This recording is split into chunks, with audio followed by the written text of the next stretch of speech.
gente vai entrar nessa questão, né, sobre o terceiro céu e o paraíso, né, porque tem algumas pessoas que confundem e começam a associar o terceiro céu com o paraíso e elas chegam na conclusão de que é um mesmo lugar. Paraíso e terceiro céu é o mesmo lugar. Mas será que é isso que a Bíblia nos afirma? Será que é o que Paulo está querendo dizer aqui? Né? Então, 2 Coríntios 12, verso 2 ao verso 4 vai dizer: Conheço um homem, aqui é Paulo falando, né?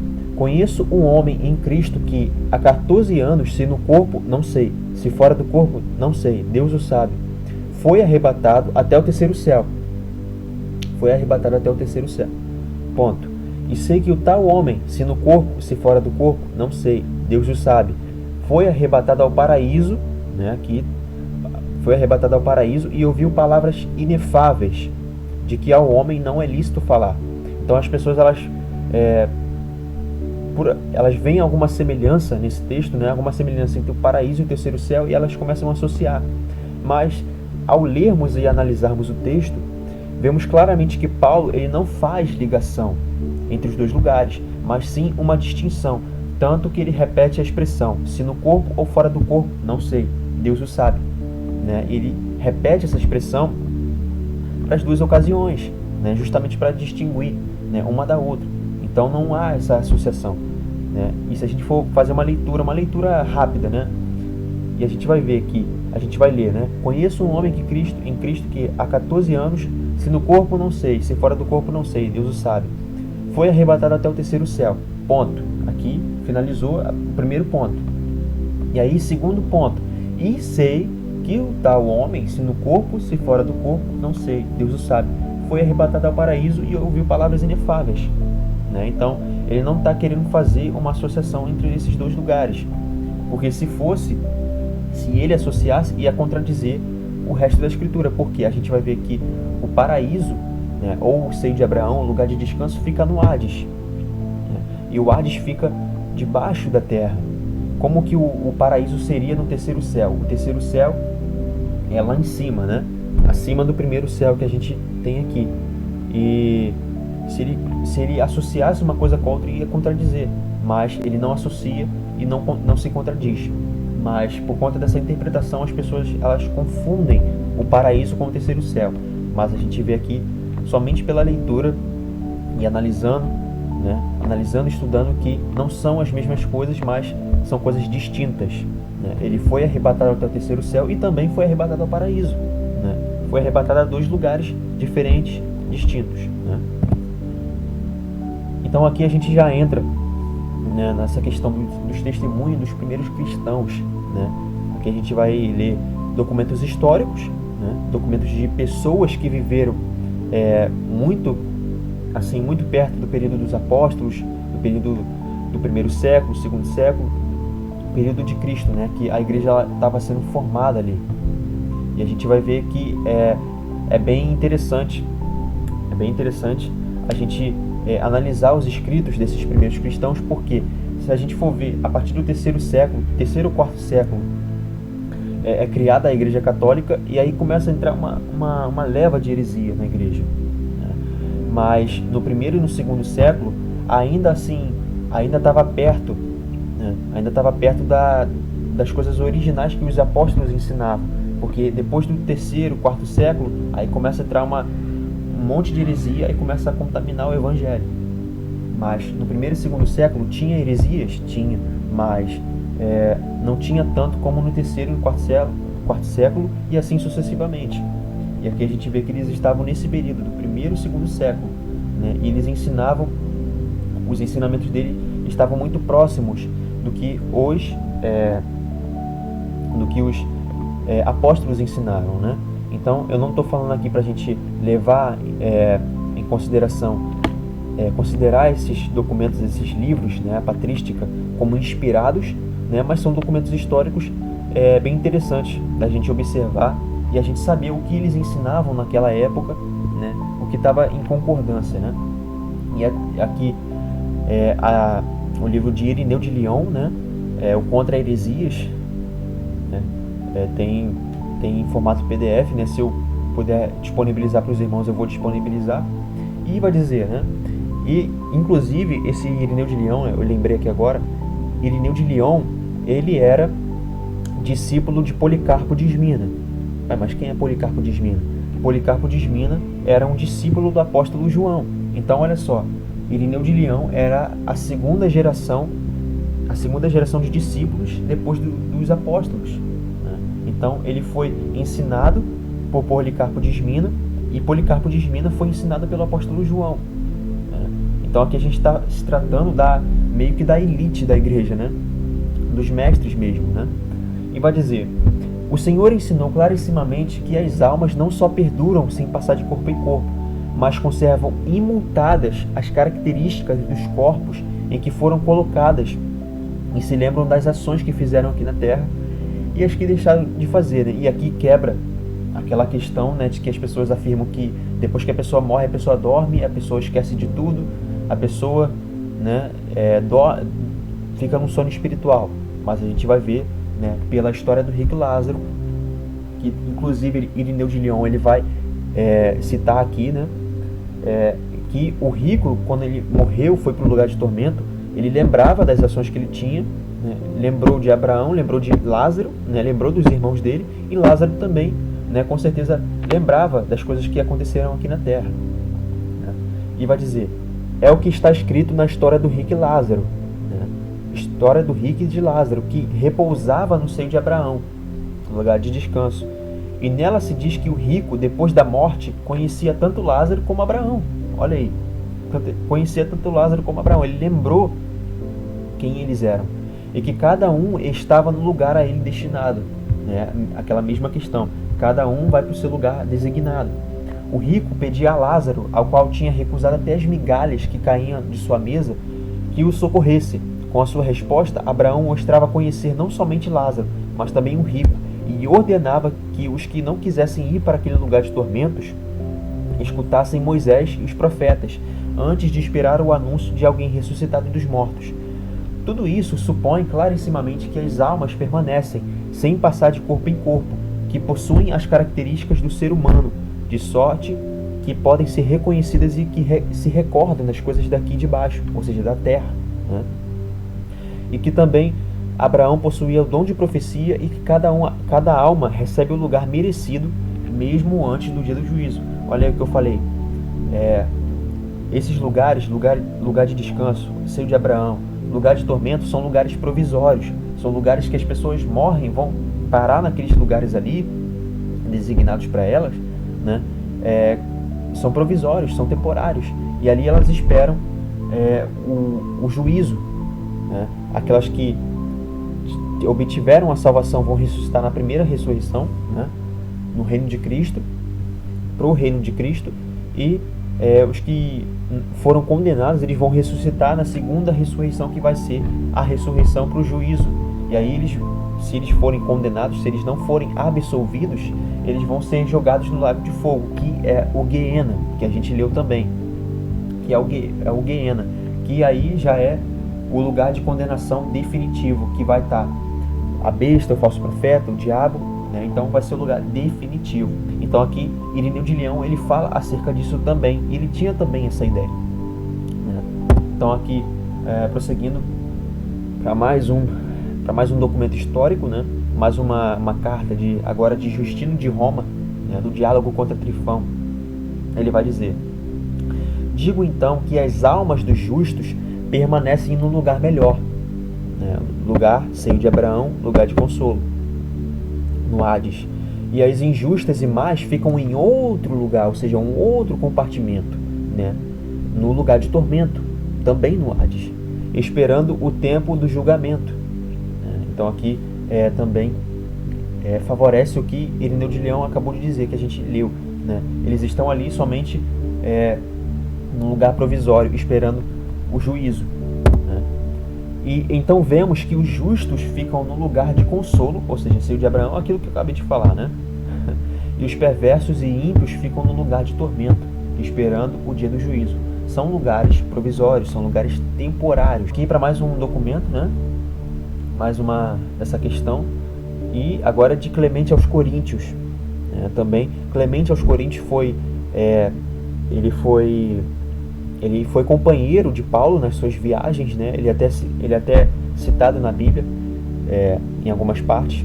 Clemente aos Coríntios foi um companheiro de Paulo e vai dizer, né, acerca dessa questão: foi por causa do ciúme e da inveja que as colunas mais altas, ou seja, os apóstolos, né, e justas, foram perseguidas e lutaram até a morte. Consideremos os bons apóstolos. Pedro, pela inveja injusta, suportou não uma ou duas, mas muitas fadigas, e depois de ter prestado testemunho, foi para o lugar glorioso que lhe era devido, ou seja, seio de Abraão, lugar daqueles que obtiveram a salvação em Cristo Jesus. Foi por causa da inveja e da discórdia, Paulo mostrou o preço reservado à perseverança. 7 vezes carregando cadeias, exilado, apedrejado, tornando-se arauto no Oriente e no Ocidente. Alcançou a nobre fama de sua fé, e depois de ter ensinado a justiça ao mundo inteiro e alcançado os limites do Ocidente, ele deu testemunho diante das autoridades e deixou o mundo, né? Morreu, e se foi para o lugar santo, lugar seio de Abraão, né? Tornando-se o maior modelo de perseverança. Então aqui a gente vê que ele fala que os apóstolos eles foram para um lugar melhor, para um lugar designado. Então, prosseguindo aqui, irmãos, vamos discorrer um pouco sobre essa questão, né? Levou o cativo o cativeiro, né? A gente vai ver que Efésios 4, Paulo ele vai citar, esse é um salmo, né? O Salmo 68, ele vai estar citando esse salmo, né? Tem muitas pessoas que leem esse verso, né? Leem esse verso e pensam que esse cativeiro aqui, vai dizer aqui, Efésios 4:8, ele vai estar recitando um salmo, né? Por isso diz, subindo ao alto, levou cativo o cativeiro e deu dons aos homens. As pessoas vão olhar esse texto e vão pensar que esse cativeiro é o seio de Abraão, né? Um lugar de descanso, e Cristo, ele subindo ao alto, levou cativo o cativeiro. Então seria, Cristo ele estava no Hades, estava no seio de Abraão. Quando ele foi subir, ele pegou o seio de Abraão, um lugar, e levou lá para o céu. E aí eu vi uma imagem, esses dias eu vi uma imagem que a pessoa que fez, né, provavelmente cria dessa forma, e na imagem ela estava até citando esse verso aqui, Efésios 4:8, e falando que Cristo ele levou o seio de Abraão até o terceiro céu. E aí ela vai juntar aquela questão que a gente já falou anteriormente sobre se o terceiro céu é o paraíso, se é o lugar de descanso. A gente viu que não é, são duas coisas distintas, né? Duas coisas diferentes, dois lugares diferentes, né? E elas vão começar a associar isso. Mas será que o cativeiro relatado nesse verso seria o seio de Abraão, o lugar de descanso? Então a gente vai ter que primeiro meditar sobre o que está sendo levado cativo e quem está levando cativo. Então vamos aqui prosseguindo. Efésios 4:9 vai dizer, é a continuação, né? Ora, isto, ele subiu, o que é, senão que também antes tinha descido às partes mais baixas da terra? Então vemos que Cristo, depois de sua morte, foi para o Hades, o Sheol, né? E quando ressuscitou, ele ascendeu aos céus, foi assunto aos céus e levou cativo o cativeiro, né? Então a gente já vê aqui que quem leva cativo é Cristo. Ele está cativando alguém. E o que seria cativo, né? Cativo é você cativar alguém, por exemplo, você manter alguém refém, você prender alguém. Então agora vamos nos atentar no que seria esse tal cativeiro que está sendo relatado aqui. Então aqui, né, o cativeiro é um lugar ou algo que cativa alguém, ou seja, leva refém. E desde a queda de Adão e Eva, quem cativa o homem, quem prende o homem, quem mantém o homem refém dos seus próprios desejos é o pecado. A gente vai ver que Adão, a partir do momento em que Adão ele desobedece a Deus, ele se desvia da lei de Deus, a gente vai ver que vai vir várias consequências ruins, né? Para a terra, para os animais. A gente vai ver que a terra agora produziria cardos e abrolhos, né? As ervas produziriam, algumas ervas, né, produziriam espinhos, né? E os animais eles não viveriam, né, naquela perfeita harmonia como era no princípio. Alguns animais, né, que agora virariam selvagens, né? Os animais agora eles comeriam uns aos outros, né? Atacariam uns aos outros, e aí ia ser instituída a cadeia alimentar, né? Então a gente vai ver que pelo pecado de Adão vai vir sérias consequências ruins para a terra, né? Para a terra, para o homem e para os animais. Então, mas Cristo veio para desfazer isso, né? Desfazer essa maldição que caiu sobre a terra e do homem. E agora dar a oportunidade e possibilidade ao homem de se reconciliar com Deus e se libertar do jugo do pecado, né? E a gente vai ver que o jugo do pecado, o jugo da nossa carne é um jugo pesado, é um fardo pesado. E o que Cristo vai falar? Vinde a mim e eu vos aliviarei, darei descanso a vocês, porque o meu jugo é suave e o meu fardo é leve, né? Então, a partir do momento em que aceitamos a Cristo, o jugo do pecado sai dos nossos ombros, né? Agora a gente vive para Deus, para Cristo, e não mais para o pecado. Então agora a gente passa a viver em novidade de vida, né? A pessoa que se arrependeu dos seus pecados, genuinamente, ela passa a ser, viver uma novidade de vida, passa a ser uma nova criatura. Aí ela dá os frutos do Espírito, né? Que a gente vai ver que Paulo fala lá em Gálatas. Começa a gente vê a evidência do Espírito Santo agindo na vida dela. E aqui em Romanos 6:23, né? Romanos 6:23, a gente vai dizer assim: porque o salário do pecado é a morte, mas o dom gratuito de Deus é a vida eterna por Cristo nosso Senhor. E sabendo por esse verso que o salário do pecado é a morte, e tendo ciência de que Cristo, enquanto esteve aqui na terra, não pecou, ou seja, não, em nenhum momento ele desobedeceu à lei de Deus, podemos concluir que, apesar de Cristo morrer fisicamente, o Hades, ou o Sheol, né, o inferno, não pôde detê-lo, né? E assim ressuscitou ao terceiro dia. Por que o Hades não pôde deter a Cristo? Porque ele não tinha pecado. O Hades não tinha esse poder de deter a Cristo lá para sempre, porque ele não tinha pecado, ele não tinha mancha. Ele foi íntegro e perfeito aqui, né, enquanto ele esteve aqui na terra. E assim ele ressuscitou ao terceiro dia. E aí Paulo ele vai falar lá em 1 Coríntios 15 que Cristo é a primícia dos que dormem. Ele vai falar acerca do primeiro e do segundo Adão, né, que Cristo as primícias, e nós que somos de Cristo seremos ressuscitados pela vinda dele, na vinda dele, né? E aqui 2 Coríntios 5:21 vai dizer: aquele que não conheceu o pecado, o fez pecado por nós, para que nele fôssemos feitos justiça de Deus. Então a gente vê aqui que Cristo não conheceu o pecado, né?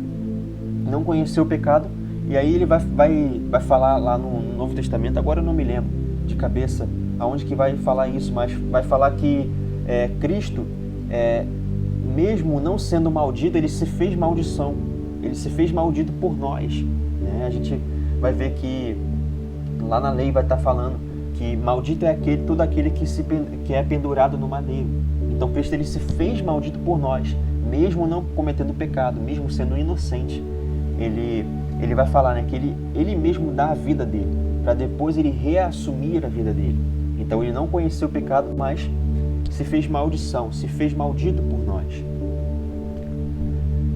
E por vencer a morte e o pecado, ele tomou para si a autoridade, preste bem atenção, a autoridade e a chave da morte e do Hades. O Hades, né, o mundo dos mortos e da morte. E olha o que vai dizer aqui, Apocalipse 1, verso 18. E o que vivo e fui morto, mas eis aqui estou vivo para todo sempre. Aqui é Cristo falando, né? Amém. E tenho as chaves da morte e do Hades. Tenho as chaves da morte e do Hades. Então o que significa levou cativo o cativeiro? Cristo, como ele não conheceu o pecado, não cometeu pecado, a morte não pôde deter ele, o Hades não pôde deter ele lá, ele ressuscitou, porque ele não tinha pecado. Ressuscitou, né? E por isso, não tendo mancha, não tendo pecado, ele tomou para si, né, as chaves da morte e do Hades. Ele tem autoridade sobre a morte e o Hades agora, né? Então concluímos que o Cristo levou cativo o cativeiro significa que ele, quando ressuscitou e ascendeu aos céus, tomou para si a autoridade sobre o Hades e a morte, possibilitando assim a ressurreição dos santos no último dia, conforme vai dizer João 6,39, que ele vai dizer que todo aquele que vier a mim, de maneira nenhuma o lançarei fora, e eu o ressuscitarei no último dia. Então, a gente fica até esclarece essa questão sobre pra gente, né? Essa questão da ressurreição, que por que ressuscitaremos, né? A nossa ressurreição só vai ser possível por quê? Porque Cristo, ele morreu, né, sem pecado, morreu por nós e ressuscitou. Então ele tem poder, ele tem autoridade para nos ressuscitar no último dia. Por isso que é possível a ressurreição dos santos no último dia. A gente vai ver que é a primeira ressurreição, né? Então Cristo, ele levou a autoridade, né? Ele tem a mais alta autoridade sobre a morte e o Hades. Então isso que significa essa parte que Paulo ele vai falar, que ele levou cativo o cativeiro. Então ele levou a autoridade, né, o poder sobre o Hades e a morte. Então ele levou cativo o cativeiro, porque o cativeiro prendia os homens antes, né, o pecado, a morte. A gente vai ver que a morte, como a gente já viu aqui, a morte salário do pecado é a morte, né? Então Cristo, ele não teve pecado, ele morreu fisicamente, sim, mas ele não teve uma morte eterna, mas ele ressuscitou e agora todos aqueles que creem nele, aqueles que confiam nele, aqueles que se arrependem de seus pecados e o aceitam como Senhor e Salvador, têm a promessa da vida eterna e a ressurreição dos santos do último dia. Então eu finalizo aqui, irmãos, esse estudo, né, sobre o Hades. Eu acho que ficou bem claro aqui para os irmãos, né? Ao decorrer da gravação, né, eu estava editando esse vídeo, esse estudo, eu deparei que essa última parte sobre esse slide do levou cativo o cativeiro não constava no arquivo que eu tinha gravado. Então eu estou gravando aqui de novo, essa parte aqui, né?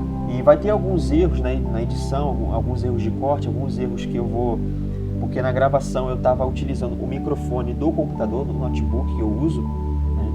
E assim, vai ter alguns momentos ali que vai aparecer alguns imprevistos, alguns sons, né, indesejados, mas agora eu estou usando o fone e eu creio que esteja melhor para os irmãos ouvirem, né? Eu vou deixar aqui também na descrição do vídeo os canais dos nossos irmãos, né? Os canais do irmão Anderson, Tabernáculo Sagrado, irmão Max, Papo com Deus, todos os nossos irmãos, né, que propagam a verdade, que estão nesse trabalho aí de edificar o corpo de Cristo.